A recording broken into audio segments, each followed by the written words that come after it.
आइए शुरुआत करते हैं अच्छी और सच्ची खबरों की। और सबसे पहले बात विकास के रनवे पर झारखंड की ऊंची उड़ान की। करीब 81 साल तक सिर्फ एक एयरपोर्ट वाले इस राज्य को दूसरा एयरपोर्ट मिल गया है। नया एयरपोर्ट का निर्माण बाबा बैद्यनाथ की नगरी देवघर में हुआ है, जिसका शुभारंभ खुद प्रधानमंत्री नरेंद्र मोदी ने किया। अब बाबा बैद्यनाथ की नगरी में एयरपोर्ट कनेक्टिविटी शुरू होने से न सिर्फ झारखंड के करीब 1 दर्जन जिलों के लोगों को हवाई सफर की सुविधा मिलेगी, बल्कि बिहार और बंगाल के भी कई जिलों के लिए ये एयरपोर्ट वरदान साबित होगा।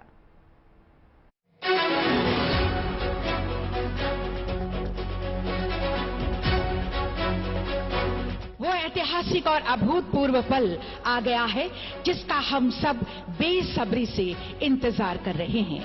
आज 16,800 करोड़ रुपए से अधिक कुल 25 विकास परियोजनाओं की सौगात झारखंड को मिलने जा रही है।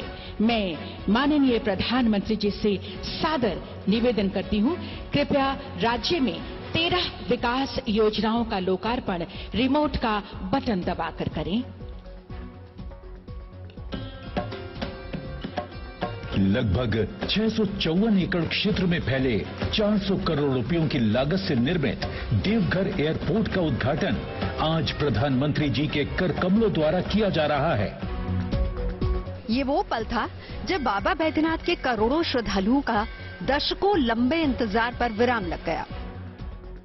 झारखंड के देवघर में प्रधानमंत्री नरेंद्र मोदी ने राज्य को जिन 16,800 करोड़ की परियोजनाओं की सौगात दी, उसमें झारखंड को आज मिला देवघर एयरपोर्ट शामिल है। माननीय प्रधानमंत्री जी से सादर निवेदन करती हूं, कृपया राज्य में 13 विकास योजनाओं का लोकार्पण रिमोट का बटन दबाकर करें। लगभग 654 एकड़ क्षेत्र में फैले 400 करोड़ रुपयों की लागत से निर्मित देवघर एयरपोर्ट का उद्घाटन आज प्रधानमंत्री जी के कर कमलों द्वारा किया जा रहा है। झारखंड की करीब 3 करोड़ 74 लाख की आबादी के लिए भी ये क्षण ऐतिहासिक रहा। करीब 81 साल बाद उनके राज्य को दूसरा एयरपोर्ट नसीब हुआ। इससे पहले झारखंड में सिर्फ एक ही एयरपोर्ट था, जो राज्य की राजधानी रांची में बिरसा मुंडा एयरपोर्ट के तौर पर मौजूद है। पर अब हवाई मार्ग से देश के दूसरे हिस्सों से जुड़ने के लिए राज्य को दूसरा एयरपोर्ट भी मिल गया है। 16,000 करोड़ रुपए से अधिक के प्रोजेक्ट्स का लोकार्पण और शिलान्यास हुआ है।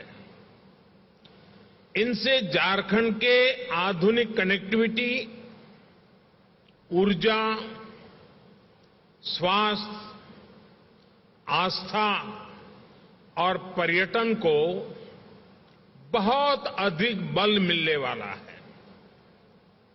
हम सभी ने देवघर एयरपोर्ट को और देवघर एम्स, इसका सपना लंबे समय से देखा है। ये सपना भी अब साकार हो रहा है। देश के 12 ज्योतिर्लिंगों में से एक होने की वजह से देवघर को बाबा बैद्यनाथ की नगरी भी माना जाता है। हर साल 5 करोड़ से ज्यादा लोग बाबा के दर्शन करने आते हैं।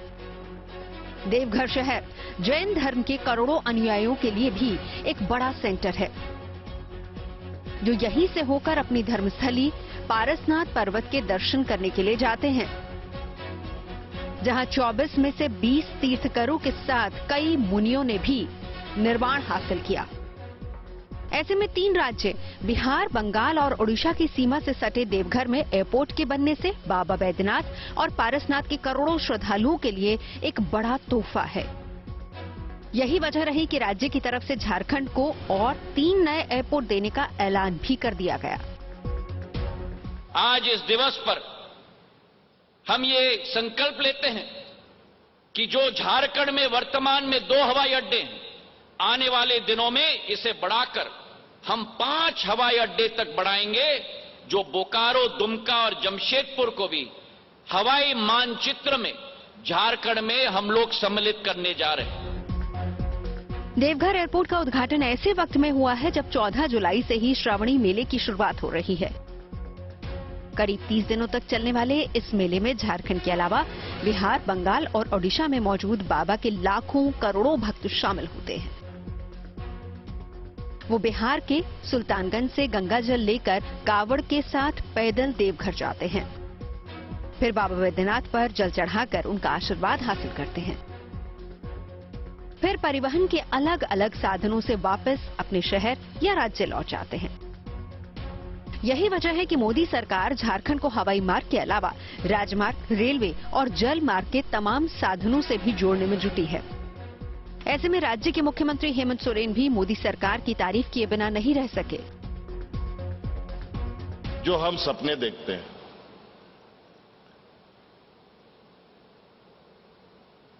और वो जब सपना साकार होता है, ये वो अपना आकार लेता है और हम उसको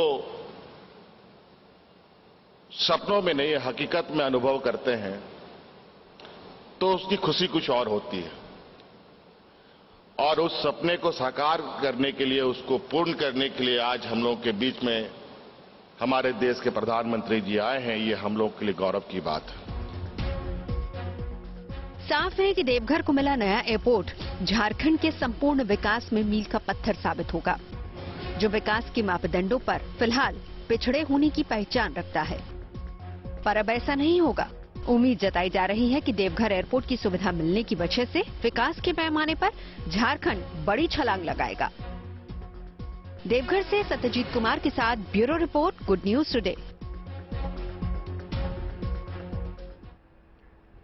अब तक रेल मार्ग या सड़क मार्ग से ही देवघर पहुंचा जा सकता था, पर अब इस शहर को एयरपोर्ट के तौर पर यातायात का सबसे बेहतरीन साधन मिल गया है। और वो भी तब जब हर साल 5 करोड़ से ज्यादा लोग देश के कई राज्यों से देवघर तक की यात्रा करते हैं, और वो भी तब जब देवघर की आबादी 18 लाख से ज्यादा है, जिसमें एक बड़ा तबका हवाई यात्रा का खर्च उठा सकता है। तो ऐसे में देवघर ही नहीं बल्कि उसके आसपास के जिलों में रहने वाले लोग भी 401 करोड़ की लागत से बने नए एयरपोर्ट पर यात्री सुविधाओं के बारे में जानना चाहते हैं। बेहद खास तरीके से डिजाइन किया गया है ये एयरपोर्ट। देवघर इंटरनेशनल एयरपोर्ट 657 एकड़ के इलाके में फैला हुआ है, जिसमें 4000 मीटर से ज्यादा एरिया में सिर्फ टर्मिनल का ही निर्माण किया गया है। हर साल आने वाले करोड़ों श्रद्धालुओं को देखते हुए टर्मिनल बिल्डिंग में 6 चेक इन काउंटर्स बनाए गए हैं, ताकि एक ही वक्त में सैकड़ों यात्रियों के आने पर एयरपोर्ट की व्यवस्था पर कोई दबाव न पड़े। कई एयरलाइंस दुनिया के दूसरे शहरों के अलावा विदेशों से भी यहां विमानों के परिचालन की तैयारी कर रही हैं। ऐसे में जब एयरपोर्ट पर कई घरेलू और अंतर्राष्ट्रीय विमानों का परिचालन एक साथ होगा, तो बड़ी तादाद में यात्री यहां आएंगे। और ऐसे में दूसरे राज्यों से देवघर में हवाई मार्ग के जरिए आगमन करने वाले यात्रियों के लिए 2 अराइवल पॉइंट्स भी बनाए गए हैं। बाबा बैद्यनाथ की नगरी में देश विदेश से श्रद्धालु आते हैं, और इसी को देखते हुए एयरपोर्ट टर्मिनल के अंदर एक लग्जरी वेटिंग हॉल भी बनाया गया है, जिसमें एक साथ 200 यात्रियों के बैठने की सुविधा होगी। देवघर की एकमात्र पहचान बाबा बैद्यनाथ धाम से ही है। ऐसे में एयरपोर्ट की साज सज्जा भी बाबा से ही जुड़ी हुई है। विमानों की सुरक्षा और सफल लैंडिंग और टेक ऑफ के लिए 2500 मीटर लंबा रनवे बनाया गया है, जिसकी चौड़ाई 45 मीटर है। इस रनवे पर लैंडिंग या टेक ऑफ के दौरान ही यात्रियों को बाबा के मंदिर के पंचशूल का दर्शन भी हो जाएगा। देवघर एयरपोर्ट बाबा बैद्यनाथ धाम से सिर्फ 10 किलोमीटर की दूरी पर है, जिसकी वजह से बाबा के दर्शन के इच्छुक यात्रियों को उन तक पहुंचने में सिर्फ 20 मिनट का वक्त लगेगा। और जिस इलाके में एयरपोर्ट का निर्माण किया गया है, वहां ट्रैफिक जाम जैसी समस्या नहीं होगी। सिर्फ बाबा धाम ही नहीं बल्कि कोई और धार्मिक स्थल की दूरी भी इस एयरपोर्ट से कम ही है। अगर बासुकीनाथ मंदिर की बात की जाए तो देवघर एयरपोर्ट से इसकी दूरी करीब 50 किलोमीटर है। वहीं त्रिकुट पर्वत की अगर बात की जाए तो इसकी दूरी देवघर एयरपोर्ट से 22 किलोमीटर है। नवलखा मंदिर की बात की जाए तो एयरपोर्ट से बहुत दूर नहीं है, वहां पहुंचने के लिए श्रद्धालुओं को करीब 7 किलोमीटर का सफर तय करना होगा। नंदन पहाड़ देवघर एयरपोर्ट से सिर्फ 13 किलोमीटर दूर है। साफ है कि देवघर इंटरनेशनल एयरपोर्ट की बदौलत अब बाबा बैद्यनाथ के दर तक आना आसान हो जाएगा, और साथ ही देवघर से सटे तमाम जिलों को भी इससे सीधा लाभ होगा। मसलन देवघर एयरपोर्ट से बिहार के कई जिलों की दूरी काफी कम हो जाएगी। अब ऐसे में एयरपोर्ट भागलपुर, बांका, जमुई, मुंगेर, लखीसराय से लेकर खगड़िया तक के लोगों के लिए वरदान साबित होगा। और इसी तरह देवघर एयरपोर्ट का फायदा बंगाल के बर्धमान, मालदा के लोगों को भी मिलने वाला है, और इसके अलावा ओडिशा के कई जिलों में भी जो लोग रहते हैं देवघर एयरपोर्ट का सीधा फायदा वो उठा सकते हैं। यानी देवघर में बना अंतर्राष्ट्रीय एयरपोर्ट न सिर्फ झारखंड के लिए फायदेमंद है, बल्कि बिहार, पश्चिम बंगाल और ओडिशा जैसे राज्यों के लिए भी वरदान साबित होगा, क्योंकि देवघर एयरपोर्ट 3 राज्यों के 5 जिलों के बीच में है और देवघर एयरपोर्ट 5 एयरपोर्ट्स से समान दूरी पर है। और ऐसे में 17 करोड़ की आबादी जो कि इन 5 एयरपोर्ट से दूर रहती है, उन्हें देवघर एयरपोर्ट की मौजूदगी का लाभ मिलेगा। देवघर एयरपोर्ट में से शुरुआत में डोमेस्टिक उड़ानें यहां से उड़ेंगी, वहीं दूसरे फेज में इंटरनेशनल फ्लाइट्स की भी शुरुआत होनी है। तो जाहिर है कि देवघर एयरपोर्ट को लेकर विजन न केवल विशाल है, बल्कि चारों राज्यों के लिए ये एयरपोर्ट एक शुभ सौगात लेकर भी आने वाला है। देवघर के नए एयरपोर्ट के शुभारंभ के तुरंत बाद आज कोलकाता से पहली फ्लाइट भी आई है। आइए सुनते हैं उस विमान से सफर करने वाले यात्रियों ने क्या कहा, उनका अनुभव कैसा रहा। देवघर के लिए और हमारे भारत देश के लिए आज ऐतिहासिक दिन है। और कैसा मतलब आप लोगों ने वीडियो वगैरह शूट किया? हाँ, पूरा वीडियो शूट किया मैंने। कैसा अनुभूति है, कैसा फीलिंग था? बहुत अच्छा, बहुत अच्छा। कब से वेट कर रहा हूँ। चलिए, मैं I am like international flyer और मुझे बहुत जरूरत थी इस फ्लाइट मतलब इस एयरपोर्ट की। यू हेल फ्रॉम कहाँ से? I am from Deoghar only. मेरी सारी स्टडी यही हुई है, बट मैं रहता हूँ दिल्ली में। अच्छा, और तो मैं कैसे आना जाना करते थे इसके पहले? इसके पहले via Ranchi, via Patna, via Calcutta और मैं ट्रेन। हाँ, ट्रेन से मतलब वक्त काफी लग जाता है। बहुत टाइम लग जाता था, बट अभी जो है ये तो खैर फिर भी इनडायरेक्ट फ्लाइट है। अभी मैंने सुना है कि एक डायरेक्ट फ्लाइट भी चलने वाली है दिल्ली से। अच्छा, ये बताइए, मेरे लिए बहुत पहले वक्त बहुत लग जाता होगा ना, जैसे आप छुट्टी लेते होंगे, अगर 5 दिन का छुट्टी है तो बहुत दिन ट्रैवल में चला जाता है। हाँ, मतलब मिनिमम 18 घंटा 19 घंटा तो है ही, मतलब दिल्ली से आने में। पहले कैसे आते थे आप? बाई ट्रेन आते थे, बहुत टाइम लगता था। कितना घंटा लग जाता? हम लोगों को आने में लगता था 14 घंटा। अभी हम लोग बहुत जल्दी है। अभी समय इस एरा में समय काफी कीमती है। बहुत समय कीमती है, बहुत ही अच्छा लगा एयरपोर्ट होने से हम लोगों का बिजनेस। कितने घंटे में पहुंच रहे? पहले 14 घंटे में पहुंच। अगर यहाँ से भुवनेश्वर का डायरेक्ट फ्लाइट हो रहा है तो और सहूलियत होगा। अभी भाया कोलकाता आने से भी हम लोग बहुत जल्दी आ गए। 2 घंटे में पहुंच गए और 2 घंटे में हम भुवनेश्वर से यहाँ पे पहुंच गए। अब समय बच रहा है आपका? जी बिल्कुल, ये तो मतलब कि बहुत कम समय इसको कहा जा सकता है। पटना से आने के लिए बड़ी बात नहीं थी, लेकिन बाकी लोग जो दिल्ली, बैंगलोर और बाकी जगह से आते थे उनके लिए तो बहुत बड़ी बात है ये। देवघर आने का सपना साकार हो गया। अब बाबा की नगरी में आके धन्य हो गए हम लोग जो है आपके माध्यम से बोलना चाहते हैं, अधिक से अधिक संख्या में लोग आए, यहाँ आप सब तरह की सुविधा उपलब्ध। सबसे अच्छी बात यह है कि पेरेंट्स की सबसे बड़ी प्रॉब्लम ये होती थी, पेरेंट्स बीमार हो, आप ट्रेन से लेके जाइए, फिर पटना जाइए, फिर चेंज करिए।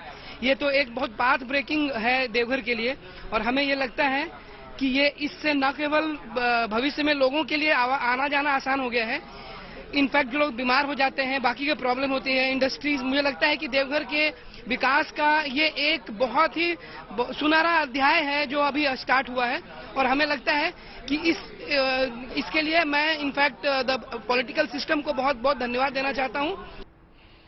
देवघर को एयरपोर्ट के अलावा प्रधानमंत्री नरेंद्र मोदी ने अखिल भारतीय आयुर्विज्ञान संस्थान यानी कि एम्स की भी सौगात दी है, जहां 250 बेड की सुविधा होगी। और एम्स को समर्पित करते हुए प्रधानमंत्री मोदी ने सबका साथ, सबका विकास, सबका विश्वास और सबका प्रयास का मंत्र भी दिया है। इस बात से वैसे इनकार नहीं किया जा सकता है कि एम्स अब हमारे देश की स्वास्थ्य सेवा की रीढ़ बन चुका है। हालांकि कुछ साल पहले तक ऐसा नहीं था। अगर किसी को एम्स में इलाज करवाना होता था तो उसे दिल्ली ही आना पड़ता था, अब चाहे वो देश के किसी भी कोने में क्यों ना हो। साल 2003 में तत्कालीन अटल बिहारी वाजपेयी की सरकार ने स्वास्थ्य के क्षेत्र में विशेष ध्यान देना शुरू किया। वाजपेयी सरकार ने स्वास्थ्य कार्यक्रम PMSSY यानी कि प्रधानमंत्री स्वास्थ्य सुरक्षा योजना के तहत 6 नए एम्स बनाने को मंजूरी दी, जिसमें भोपाल, भुवनेश्वर, जोधपुर, पटना, रायपुर और ऋषिकेश में एम्स को बनाया जाना था। हालांकि वाजपेयी की एनडीए सरकार के दौरान इसे पूरा नहीं किया जा सका, जिसे बाद में मनमोहन सिंह की यूपीए सरकार ने पूरा किया। फिर भी 2014 से पहले तक देश में सिर्फ 7 एम्स ही बने। साल 2012 तक दिल्ली के अलावा रायपुर, पटना, जोधपुर, भोपाल, ऋषिकेश और भुवनेश्वर में ही एम्स शुरू हो पाए थे। 2014 के आम चुनावों में नरेंद्र मोदी की सरकार बनी। उन्होंने सत्ता संभालने के बाद स्वास्थ्य और चिकित्सा क्षेत्र को विशेष तरजीह दी और इसके लिए उनकी सरकार ने पिछले 8 सालों में 16 नए एम्स अस्पतालों को बनाने की मंजूरी दी है, जिसमें 9 एम्स इसी साल बनकर पूरी तरह से तैयार हो जाएंगे, जिनमें आंध्र प्रदेश के मंगलगिरी, गुवाहाटी के असम, गुजरात के राजकोट, हिमाचल प्रदेश के बिलासपुर, महाराष्ट्र के नागपुर, पंजाब के भटिंडा, उत्तर प्रदेश के गोरखपुर और पश्चिम बंगाल के कल्याणी में एम्स बन रहे हैं। जब ये सारे अस्पताल बनकर तैयार हो जाएंगे तो देश में कुल एम्स की संख्या बढ़कर 23 हो जाएगी। प्रधानमंत्री मोदी का ये मिशन है कि हर राज्य में एक एम्स होना चाहिए। अगर सिर्फ दिल्ली एम्स के पिछले 4 सालों के बजट की ही हम बात कर लें तो साल 2021 में 3,800 करोड़ रुपए एम्स को दिए गए। वहीं साल 2020 में 3,490 करोड़ रुपए आवंटित किए गए, जबकि साल 2019 में 3,599 करोड़ रुपए का बजट दिया गया। साल 2018 की बात करते हैं, 3,018 करोड़ रुपए दिए गए। हजारों करोड़ रुपए तो सिर्फ दिल्ली एम्स का ही बजट है और उसकी वजह एम्स पर देश के लोगों को इसलिए भरोसा है। यहां इलाज के लिए नामी गिरामी और कुशल डॉक्टर हैं, लिहाजा एम्स अस्पताल से किसी मंदिर से कम नहीं है, जिसमें देश के दूर दराज के क्षेत्रों से ही नहीं बल्कि विदेशों से भी लोग अपना इलाज करवाने के लिए यहां आते हैं, जिनको ये भरोसा है कि एम्स की वजह से उनकी जिंदगी की डोर नहीं टूटेगी। एम्स अब उन इलाकों में स्वास्थ्य सेवाएं दे रहा है जहां बुनियादी स्वास्थ्य ढांचा कमजोर था। आज देवघर में प्रधानमंत्री नरेंद्र मोदी ने देश के विकास को लेकर एक बड़ी बात कही और ये बात आपको ध्यान से सुननी और समझनी चाहिए। प्रधानमंत्री ने साफ कहा कि विकास के लिए शॉर्टकट का रास्ता नहीं अपनाया जा सकता। बहुत आसान होता है लोग लुभावन वायदे करके शॉर्टकट अपनाकर लोगों से वोट बटोर लेना। शॉर्टकट अपनाने वालों को ना मेहनत करनी पड़ती है और ना ही उन्हें दूरगामी परिणामों के बारे में सोचना पड़ता है। लेकिन ये बहुत बड़ी सच्चाई है कि जिस देश की राजनीति शॉर्टकट पर आधारित हो जाती है उसका एक ना एक दिन शॉर्ट सर्किट भी हो ही जाता है।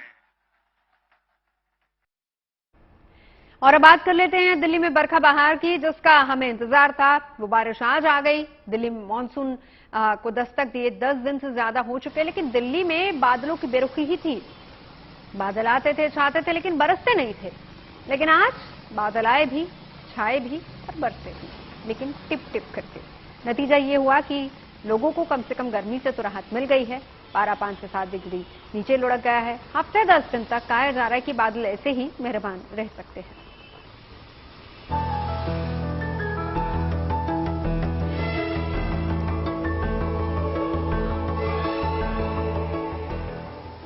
थोड़ी देर हुई पर मौसम बदला। बादलों ने एक बार फिर दिल्ली का रुख किया तो फिजा खूबसूरत हो गई। रिमझिम बारिश ने राजधानी को सराबोर कर दिया। गर्मी और उमस से लोगों को राहत मिल गई। बादल आए, बरसे और दिल्ली के तमाम इलाकों को मानसून वाली राहत दे गए। एनसीआर से लेकर संसद और इंडिया गेट तक के इलाकों में बादलों ने खूब मस्ती की। गर्मी जैसे उड़न छू हो गई। मानसून आ जाने के बावजूद भी दिल्ली वालों को बारिश के लिए लंबा इंतजार करना पड़ा। 30 जून को जब मानसून आया था तो उसके बाद 1 जुलाई को तो बारिश हुई थी, लेकिन उसके बाद मौसम कई बार बना। लगा कि बारिश होगी, अनुमान भी लगाया गया था कि बारिश होगी। कई बार येलो और ऑरेंज अलर्ट भी जारी हुआ, लेकिन दिल्ली और एनसीआर के लोग बारिश के लिए तरसते रहे। मौसम लगातार गर्म बना रहा। मैक्सिमम टेम्परेचर 40 डिग्री के पार और लगातार उमस भी थी। लेकिन 12 जुलाई मंगलवार के दिन में मौसम में फाइनली बदलाव हुआ है। कई जगहों पर इसी तरीके से बारिश हो रही है और आगे के अगर हम अनुमान की बात करें तो 1 हफ्ते से 10 दिन के आसपास का अनुमान है कि बारिश हो सकता है। और इसके लिए जो टेम्परेचर है, जो मैक्सिमम जो 40 डिग्री के पार चला गया था, अनुमान है कि वो भी 35 से 36 डिग्री। जैसे कि आज जो मैक्सिमम टेम्परेचर का अनुमान है वो 35 डिग्री के आसपास अनुमान है, जो 40 डिग्री, यानी राहत मिली है। और उम्मीद ये है कि ये राहत आने वाले दिनों में भी बनी रहेगी। दिल्ली में मानसून ने तो 30 जून को ही दस्तक दे दी थी, लेकिन 1 जुलाई के बाद बादल जैसे दिल्ली एनसीआर पर बरसना भूल गए। पिछले 10 दिनों में बादल आंख मिचोली खेल रहे थे। बारिश का अनुमान गलत साबित हो रहा था, लेकिन अब तस्वीर बदल गई है। मंगलवार की सुबह से ही दिल्ली एनसीआर में कहीं झमाझम बारिश हुई तो कहीं बूंदाबांदी। हालांकि कुछ इलाकों में तो एक बूंद भी बारिश नहीं हुई। यमुना के पास आईटी और इंडिया गेट के इलाके में जमकर बादल बरसे। लेकिन कुछ इलाकों में सूखा रह गया। फिर भी हर जगह मौसम सुहावना हो गया है। देखिए, अभी जो आज का जो लेटेस्ट है वो तो मेनली गाजियाबाद एंड नोएडा से और थोड़ा बहुत पूर्वी इलाका जो जमुना के आसपास है। अदरवाइज मेन दिल्ली में तो कम रेन है, जैसे ऑलमोस्ट वेरी लाइट 1 मिलीमीटर, या जैसे बोलते हैं ना, कहीं मिट्टी भिगा नहीं होगा मिट्टी। सो अभी ये जो कंडीशन हम तो बोल रहे हैं कि जो रेन है, ये जो स्पेल है, यही रहेगा, लाइट टू मॉडरेट रहेगा।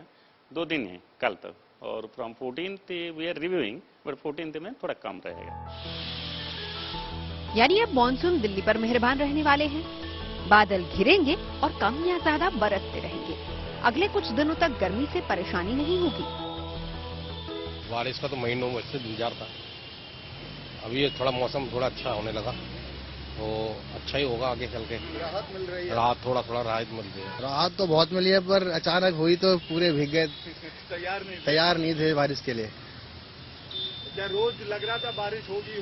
नहीं, मौसम तो डेली बनता है, पर बादल आते हैं चले जाते हैं। आज हुई है तो अच्छा भी लग रहा है, और थोड़ा सा भीग गया तो फिर जॉब पे आने के लिए लेट भी हो गए। मौसम विभाग का मानना है कि देश के दूसरे हिस्सों की तरह दिल्ली में मानसून के दौरान बादल जमकर नहीं बरसेंगे, लेकिन दिल्ली वालों के लिए अच्छी खबर ये है कि 2 या 3 दिन बाद बादल सभी इलाकों में खुलकर बरसेंगे। मौसम विभाग का ये कहना है कि आने वाले 3 से 4 दिनों में इसी तरह से ये बारिश का सिलसिला जारी रहेगा। हल्की फुल्की बूंदाबांदी समय समय पर होती रहेगी, लेकिन जो भारी बारिश के आसार हैं वो 15 जुलाई से नजर आ रहे हैं। यानी कि 14 से 15 जुलाई के बीच लगभग दिल्ली एनसीआर वालों को मूसलाधार बारिश देखने को मिलने वाली है। हालांकि अब ये बारिश राहत तो लाई है, लेकिन आने वाले समय में ये आफत भी बनकर सामने आ सकती है। कैमरा पर्सन जियाउद्दीन के साथ दिल्ली से तीसरी पुरंदरे। तो दिल्ली में बारिश हुई तो लोगों ने राहत की सांस ली, क्योंकि पिछले कुछ दिनों से गर्मी और उमस ने लोगों को परेशान कर रखा था। लेकिन राजधानी में बारिश अकेले नहीं आती, कुछ समस्याएं भी लेकर आती है, और इस बार भी बिल्कुल ऐसा ही हुआ। दिल्ली एनसीआर के जिन इलाकों में झमाझम बारिश हुई, वहां सड़कों पर पानी जमा हो गया, और हमेशा की तरह दिल्ली की व्यस्त सड़कों पर ट्रैफिक थम गया। दफ्तर जाते हुए लोग इस ट्रैफिक जाम से परेशान हुए, गाड़ियां सरकती नजर आई। इसी तरह दिल्ली एनसीआर के कुछ इलाकों में सड़क पर पानी जमा हो गया। दिल्ली एनसीआर की ये सूरत वैसे वर्षों से ऐसी ही है, बदली नहीं है। बारिश से मौसम तो सुहावना हो जाता है, लेकिन आने जाने वालों की मुश्किलें बढ़ जाती हैं।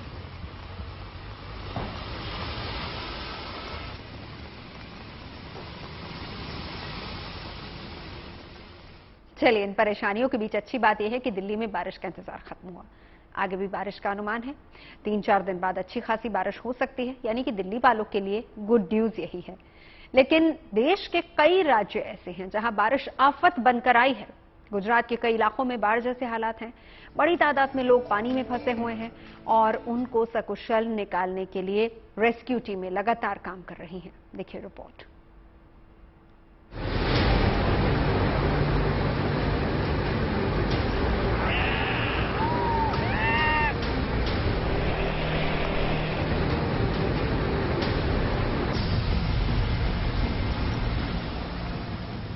जमकर बरसे बादल, लेकिन कहीं राहत तो कहीं आफत बन गई बारिश। गुजरात के शहरों में जल तांडव है, और आलम यह है कि जिंदगी दांव पर लगी है। बारिश ऐसी हुई कि देखते ही देखते राजकोट टापू बन गया। नवसारी में जिधर देखिए पानी ही पानी नजर आ रहा है, और अहमदाबाद में भी सैलाब घरों तक पहुंच गया है। राजकोट में सिर्फ एक रात 7 इंच बारिश हुई, और इसका नतीजा ये हुआ कि सड़क पर कमर तक पानी पहुंच गया। सड़कों पर गाड़ियां तैरती नजर आई। हालत ये है कि अस्पताल में पानी भर गया, और बारिश के बीच मरीजों को अस्पताल से घर ले जाना पड़ा। राजकोट के ज्यादातर इलाके पानी में डूबे हुए हैं, लेकिन ऐसी हालत के बावजूद जान माल का नुकसान न हो, इसीलिए एसडीआरएफ और एनडीआरएफ की टीमों ने मोर्चा संभाल लिया है। लोगों को पानी वाले इलाकों से निकालकर सुरक्षित ठिकानों पर पहुंचाया जा रहा है। सिर्फ राजकोट ही नहीं, बल्कि नवसारी में भी लोग बाढ़ से जूझ रहे हैं। हर तरफ सैलाब है, और यहाँ से सुरक्षित बाहर निकल जाना सबसे बड़ी चुनौती है। नवसारी के पास से गुजरने वाली पूर्णा नदी खतरे के निशान से ऊपर बह रही है। आसपास के शहरों और गांवों में पानी घुस चुका है, और लोग मुश्किल में फंसे हुए हैं। कठिन हालात में भी रेस्क्यू टीमें अपने मिशन में जुटी हैं।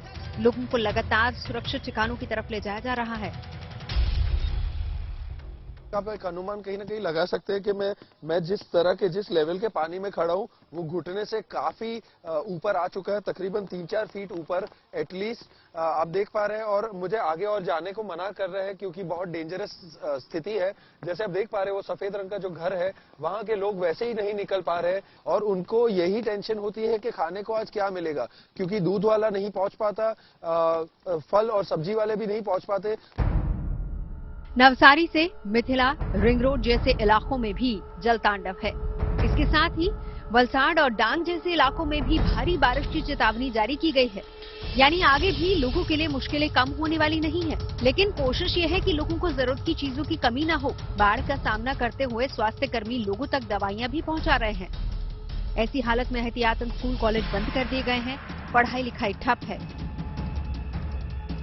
48 घंटे से हमारी यही परिस्थिति हो रही है। इधर सारी परिस्थिति में क्या कुछ करेगा पता ही नहीं चलता।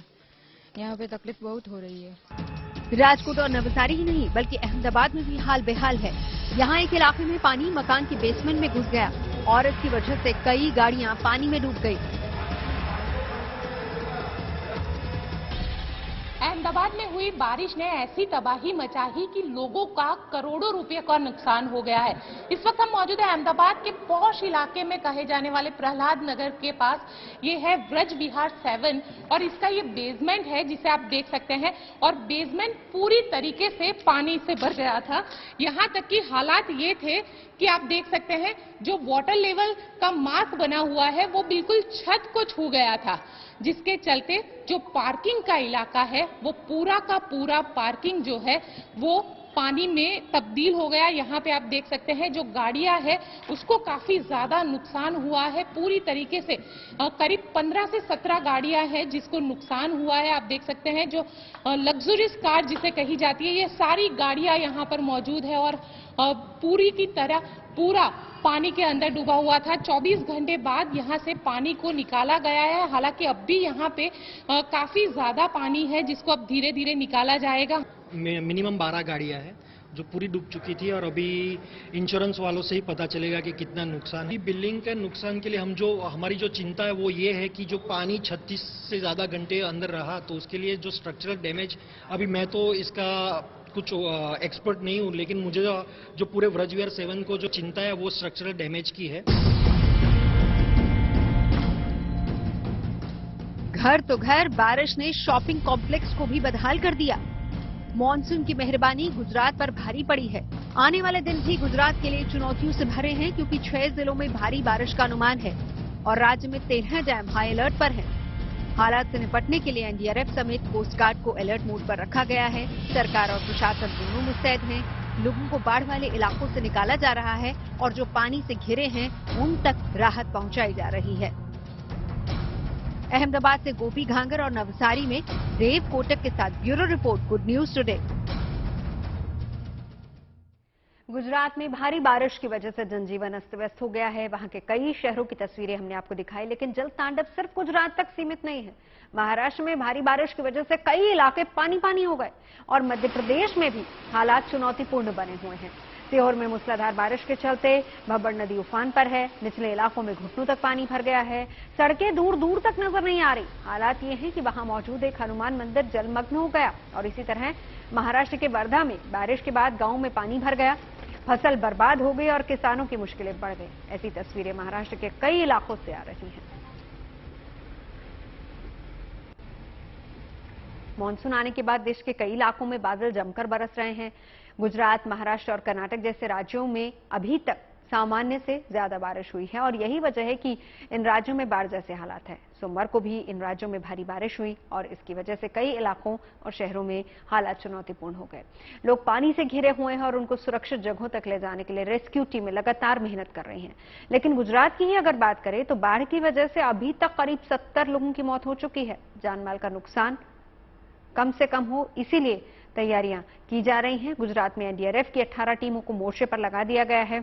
इसके साथ ही एनडीआरएफ की टीमें तैनात हैं, एसडीआरएफ की टीमें तैनात हैं। खबरों के मुताबिक अभी तक करीब 18,000 लोगों को सुरक्षित जगहों पर ले जाया गया है। 500 से ज्यादा लोगों का रेस्क्यू कर लिया गया है। गुजरात के लोग इस वक्त किस मुश्किल से गुजर रहे हैं, इसे इस बात से ही समझा जा सकता है कि हाईवे और सामान्य सड़कों को मिलाकर 300 से ज्यादा सड़कें अभी बंद हैं। राज्य के करीब 125 गांवों में अभी बिजली नहीं है। सोचिए कि इन हालात से लड़ना कितना चुनौतीपूर्ण होगा। और सबसे बड़ी चिंता की बात यह कि आने वाले दिनों में भारी बारिश का अनुमान है, यानी हालात और ज्यादा बिगड़ सकते हैं। गुजरात में 207 छोटे बड़े बांध हैं, जिनमें 13 बांध हाई अलर्ट पर है, 8 बांध अलर्ट पर हैं और 7 बांध खतरे के निशान के करीब हैं, जबकि सरदार सरोवर बांध अपनी क्षमता से 45% भर चुका है।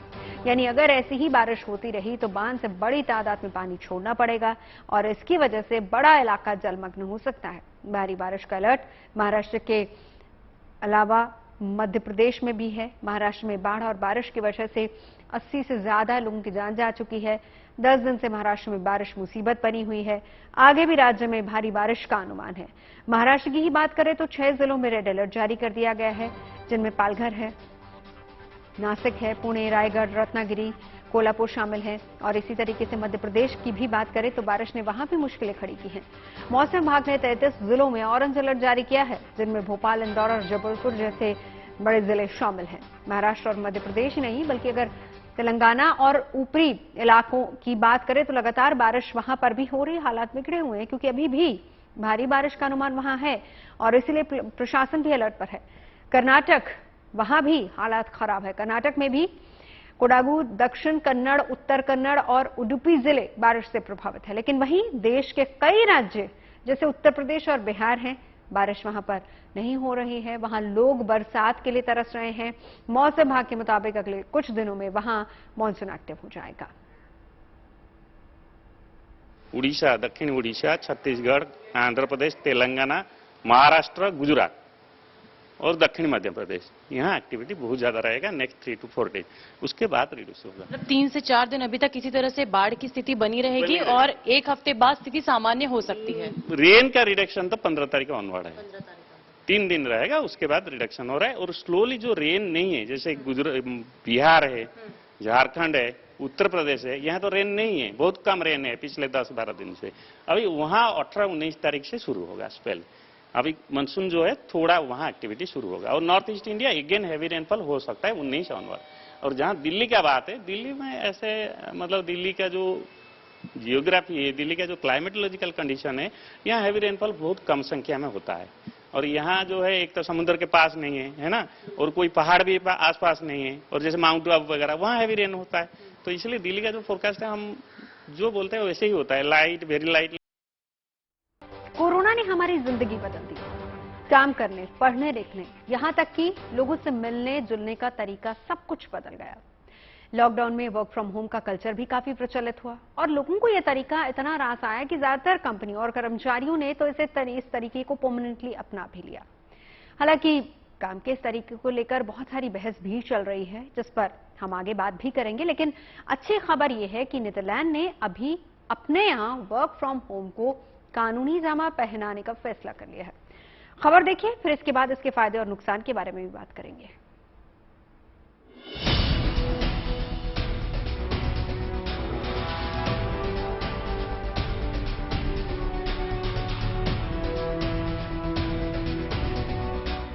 कोरोना महामारी के दौरान लॉकडाउन में एक नए वर्क कल्चर की शुरुआत हुई। वर्क फ्रॉम होम यानी घर बैठे ऑफिस का काम। शुरुआत में ये तरीका चुनौतियों भरा था, लेकिन जल्दी ही वर्क फ्रॉम होम लोगों के लिए आसान और सुविधाजनक हो गया। घर से काम लोगों को पसंद आने लगा और कंपनियों को भी रास आया। शायद यही वजह है कि इसे दुनिया भर में अपनाया जा रहा है। भले ही लॉकडाउन नहीं है, और अच्छी खबर ये है कि नीदरलैंड की संसद इसे कानून के दायरे में लाकर कर्मचारियों का अधिकार बनाने जा रही है। मतलब ये है कि नीदरलैंड में लोगों को घर से काम करने का कानूनी अधिकार मिलने वाला है। वर्क फ्रॉम होम या रिमोट वर्क के कॉन्सेप्ट को कानूनी अधिकार के दायरे में शामिल किया जा रहा है। इस कानून को डच संसद से मंजूरी मिल गई है। जल्द ही डच सीनेट से भी इस कानून को मंजूरी मिलने की उम्मीद जताई जा रही है। नीदरलैंड में साल 2015 में फ्लेक्सिबल वर्किंग एक्ट लागू किया गया था, जिसमें कर्मचारियों को काम के घंटे, शेड्यूल में बदलाव और काम की जगह में बदलाव की अपील का अधिकार दिया गया था। अब वर्क फ्रॉम होम की अपील को 2015 के कानून का ही विस्तार कहा जा रहा है। इस कानून के लागू होने से नीदरलैंड में कंपनियां बिना बताए कर्मचारियों के घर से काम करने पर उनकी वर्क फ्रॉम होम की रिक्वेस्ट को खारिज नहीं कर सकती। कंपनियों को रिक्वेस्ट स्वीकार न करने का कारण बताना होगा। काफी हद तक एम्प्लॉय के पास राइट हो जाएगा। अगर ये पास हो जाता है तो काफी हद तक एम्प्लॉय के पास राइट हो जाएगा कि वो फैसला करे कि उसे ऑफिस जाना है या घर से काम करना है। ये राइट काफी हद तक एम्प्लॉय के पास हो जाएगा अगर ये फाइनली पास हो जाता है। जानकारों का मानना है कि इस नए कानून के लागू होने से कर्मचारियों का ट्रैवलिंग का समय तो बचेगा ही, साथ ही काम भी बेहतर तरीके से होगा। कोविड-19 महामारी व्यवसाय के मोर्चे पर दुनिया में कई कंपनियों के लिए अच्छी खबर लेकर आई तो कई कंपनियों के लिए बुरी खबर। महामारी के दौरान लगभग सभी इंडस्ट्री इसकी चपेट में आ गई, जिसमें टेक इंडस्ट्रीज की अगर बात की जाए तो महामारी के चलते ज्यादातर कंपनियां आर्थिक तंगी से जूझती नजर आई। हालांकि कुछ टेक कंपनियां ऐसी भी रही जिनकी चमक महामारी के दौरान बढ़ी है।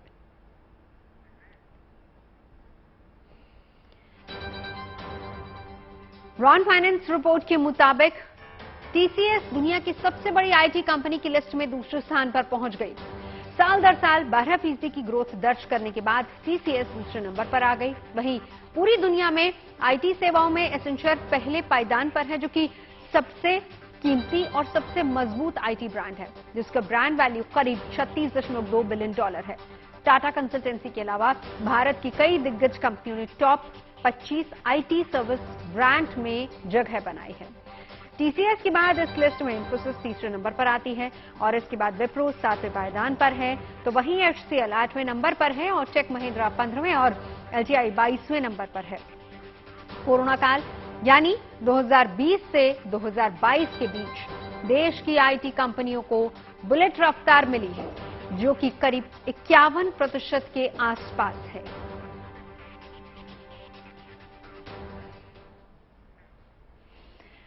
तो वर्क फ्रॉम होम होना चाहिए या नहीं होना चाहिए, इसको लेकर अलग अलग देशों में अलग अलग कानून भी हैं और अलग अलग कंपनियों के अपने नियम भी हैं। दोनों एम्प्लॉयर और एम्प्लॉई को इसमें बेनिफिट्स हैं। एम्प्लॉयर को डेफिनेटली कॉस्ट के एंगल से काफ़ी बेनिफिट्स मिलेंगे कि आप रियल एस्टेट में शायद ऑफिस स्पेस उतना ना रखो। एक तरह से हम लोग देख रहे हैं कि हाइब्रिड वर्क मॉडल ज़्यादा पॉपुलर होता जा रहा है। तो इसका मतलब है कि आप शायद अपने लोगों को एक रोस्टरिंग के तौर पे आप कुछ लोगों को एक दिन पे बुलाएं, कुछ लोगों को दूसरे दिन पे बुलाएं, यानी कि एक हफ्ते में शायद कोई एक कर्मचारी शायद 2 या 3 बार एक ऑफिस में आएगा। तो इसका मतलब है कि आपके जितने भी एक तो रेंटल स्पेस है, ऊपर से आपके जितने भी कंज्यूमेबल्स हैं, ओवरहेड्स हैं, चाहे वो कैफेटेरिया के तौर पे हो, हाउसकीपिंग के तौर पे हो, सिक्योरिटी के ऊपर या पिक एंड ड्रॉप फैसिलिटी आप देते थे, उसके हर एक एंगल से आप देखेंगे तो आपको फायदा ही फायदा दिखेगा। और दूसरी तरफ आप एम्प्लॉय की तरफ भी आप देखेंगे तो उनके लाइफ में भी एक तरह का फ्लेक्सिबिलिटी आएगा, उनको ज़्यादा परिवार के लिए अपना समय देने को मिलेगा। और सबसे महत्वपूर्ण, आप ट्रैफिक के भीड़ में, खास करके बड़े बड़े शहरों में आप समय कम बिताएंगे, आपको स्ट्रेस शायद आपकी कमी होगी। कहते हैं age is just a number. जोश और जज्बा हो तो उम्र कोई मायने नहीं रखती और इस बात को 94 साल की एक दादी ने सच साबित कर दिखाया है। भगवानी देवी ने वर्ल्ड मास्टर्स एथलेटिक चैंपियनशिप में 100 मीटर दौड़ में गोल्ड मेडल जीतकर भारत का नाम रोशन किया।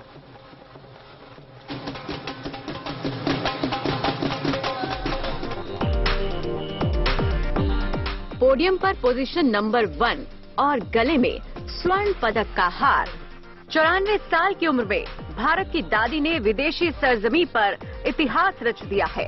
उम्र के जिस पड़ाव पर लोग खाट पकड़ लेते हैं, उम्र की उन बंदिशों को मात देकर भगवानी देवी ने पदकों की झड़ी लगा दी है। उम्र शतक के करीब है, लेकिन जोश और जज्बा जवानों को मात देने वाला है। फिटनेस, स्टैमिना, स्पीड और इरादा। हरियाणा के नजफगढ़ की रहने वाली 94 साल की इस दादी में वो सब कुछ है जो एक एथलीट में होना चाहिए। फिनलैंड में आयोजित वर्ल्ड मास्टर्स एथलेटिक चैंपियनशिप में भगवानी देवी ने महज 24.74 सेकंड में 100 मीटर की दौड़ पूरी कर स्वर्ण पदक हासिल किया। इसके साथ ही उन्होंने गोला और चक्का फेंक में कांस्य जीते। कुल मिलाकर दादी का दबदबा इस चैंपियनशिप में कायम रहा। उन्होंने गोल्ड मेडल समेत 2 पदक जीते। मेरे देश में मेडल जीत और अपने देश को रोशन करूंगी। दोनों टाइम शाम को भी घूम कर आती हूँ और सुबह भी घूम कर आती हूँ। 10 किलोमीटर। हाँ, और अब दौड़ में जीत गई, गोले में जीत गई। दादी की इस कामयाबी पर पूरे देश में जश्न का माहौल है। खेल मंत्रालय ने अपने ऑफिशियल ट्विटर अकाउंट पर भगवानी देवी की तस्वीर को पोस्ट करते हुए तारीफ की है।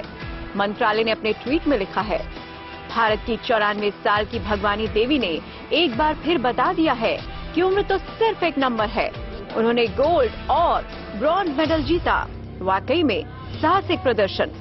वर्ल्ड मास्टर एथलेटिक चैंपियनशिप 29 जून से 10 जुलाई तक फिनलैंड के टैम्परे में आयोजित की गई थी। इससे पहले दिल्ली स्टेट एथलेटिक्स चैंपियनशिप में 100 मीटर रेस, शॉटपुट और जेवलिन थ्रो में दादी भगवानी ने 3 गोल्ड जीते हैं।